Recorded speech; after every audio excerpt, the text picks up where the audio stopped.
Hey boys and girls, thanks for joining me for this lens comparison review. I think I've got everything that you'd want in a lens review. We've got sexy glass, we've got sexy footage of a sexy woman, and we've got chihuahuas. If you're in the market for either renting or buying cinema lenses, I think some of these lenses will be in your crosshairs. So let's deep dive into the first model, which is the Rokinon Xeen. If you're trying to impress your friends or your enemies, the Rokinon Xeens are the lenses to have. These lenses offer a fantastic range of features that you would find on more expensive cinema lenses. They have super silky 0.8 pitch gearing for aperture and focus pulling. The lenses come with a industry standard 114 millimeter front diameter, so you can easily mount them to a professional matte box. Notice the front lens cap falls off very easily. Lens swapping is easy with this line of lenses because they are the same height and the same width. These lenses are just the right weight. They feel fantastic in the hand, beautifully machined. All right, next up are the Veydra Mini Primes. The Veydra Mini Primes were actually funded by a Kickstarter campaign, and unlike most cinema glass on the market, are purpose-built for the Micro Four Thirds mount. Now recently Veydra has created an E and a C mount for these lenses. So you can either buy them in that mount or you can buy the mounts and swap them out. Veydras cover a Super 35 APS-C size sensor. There's almost no point in buying a small camera if you're going to put a big ass lens on it. The brilliant thing about the Veydras is they were designed for small cameras. So they're lighter, they're smaller, they're more agile. The build and quality is incredible. These lenses feature 0.8 pitch, focus, and iris gears. They have witness marks on either side of the lenses, and unlike the Xeens, they offer a full 300-degree barrel rotation, and with focal lengths like a 12 millimeter that would have a similar field of view of a 24 millimeter on a full-frame camera. I thought I would throw these into the mix because these very much pique my interest. They are photography lenses that were built for videographers. The Milvus is a beautiful lens, beautifully designed. It's silky, it's smooth, and it is curvy. What these lenses offer is full manual focus. Zeiss supplies a little tool, and you just stick it in this little hole here, and with one turn, your lens is declicked. So if you're shooting video, you can declick the lens, and if you want to go back to photography, you can have your apertures click the way you want. You can also easily convert this lens for using a follow focus. The Zeiss Milvus comes with a nice rubber focus ring that feels great on the hands. You can add a focus gear to the lens like many people do with their still lenses, or you can get these lenses already kitted out with a focus gear installed at Duclos Lenses in LA. This is a hefty little lens. It's about 3 pounds. It feels like you could use it as a weapon if you were in a pinch. My only comment about the build of the Milvus that I didn't like was really the paint job. I found that this lens scratched really easily. So in some ways you have 3 very different lenses. We have mini primes that you can only use on a Super 35 or smaller sensor.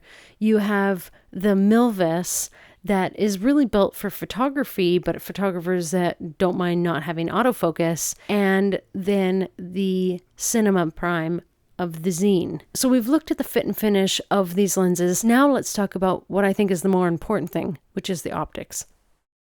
So let's start at a full frame lens test. I'm shooting at a sharp T8 and a similar f8 on the Zeiss. And now we're looking at an exterior shot. I have the Rokinon set to infinity focus.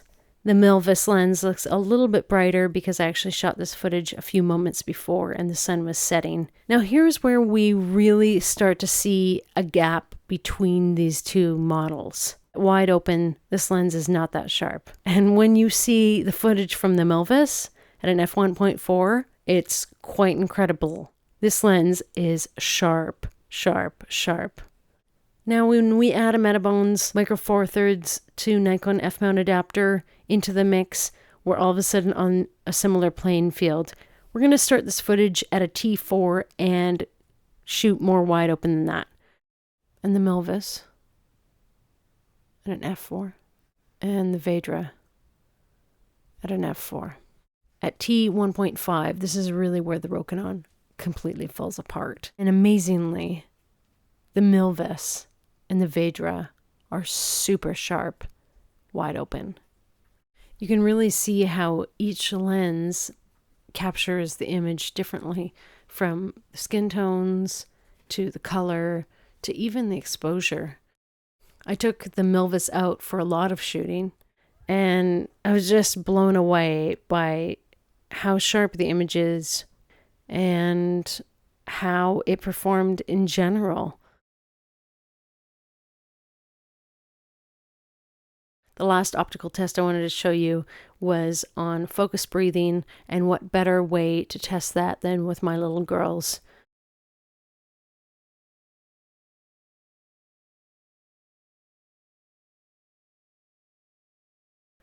I really apologize for the shaky camera work here. I did not have a tripod handy, and I know better. I just wanted to make sure I did this test.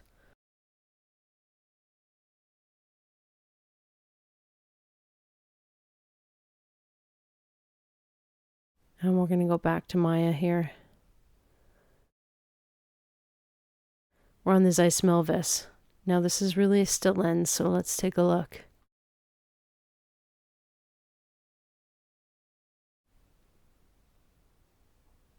I'm seeing nothing on that lens. The last part of this comparison is about price. For me, the big surprise were the Veydra mini primes. You can get a set of 3 of these lenses for the price of basically one Rokinon Xeen. From everything I've read about them, these cinema lenses optically are really a rehoused Rokinon Cine DS. They have a few additional coatings on them to prevent glare and I guess make the picture quality even that much better. Yet when we compare the Xeen price to the price of a Zeiss CB2 lens, which they would be going up against, the Xeens are a steal. The Veydra lenses are just amazing lenses, and I would love to see Veydra come out with a line of lenses for full frame cameras, or even cameras like the Red Raven.